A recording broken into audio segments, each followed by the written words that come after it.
I'm just curious, I guess, the first year moving into FBS, what is the feel around the program? Has this jump in competition changed the atmosphere?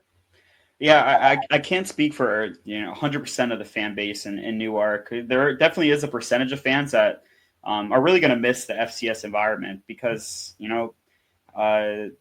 really prioritize the environment where playoffs are the end goal in FCS. You have a 2014 playoff, and Delaware was always fighting for playoff spots, hosting playoff games every year, and that was a cool atmosphere.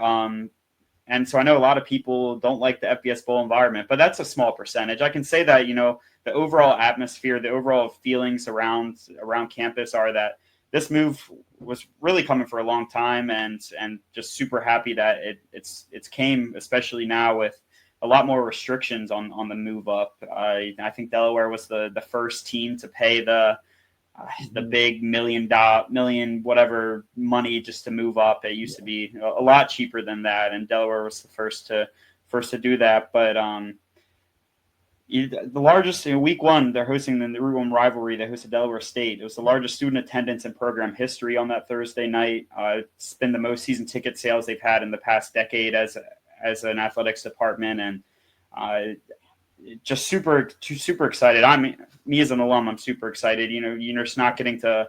You get to play maybe a team like Colorado or a team like Penn State or a team like Maryland locally. You might be able to play them once a year, but now you get to fill them up in your schedule. And I just think it's such a cool opportunity for the school, more national coverage,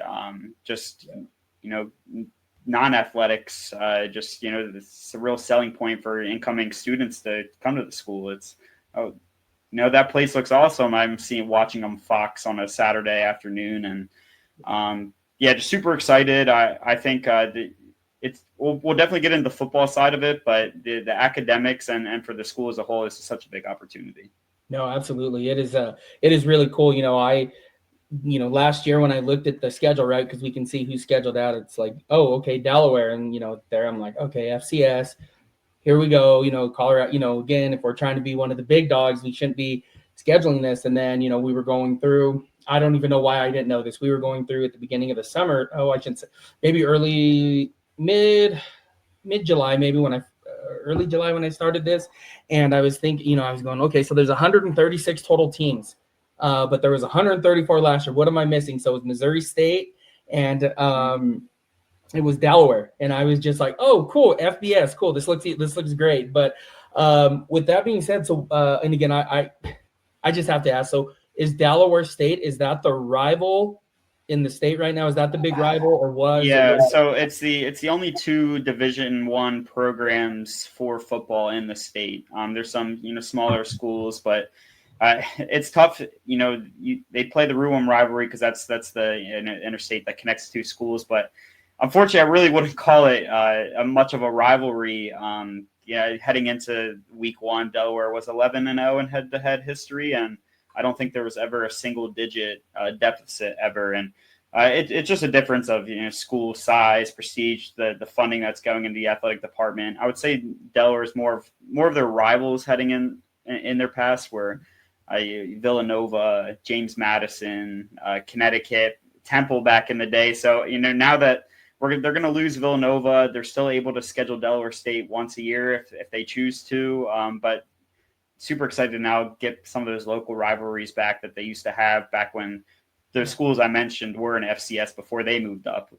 And so again, off script here, Bryce. So bear with me. I'm trying to who's the new rival then? Who's going to fill that role for Delaware?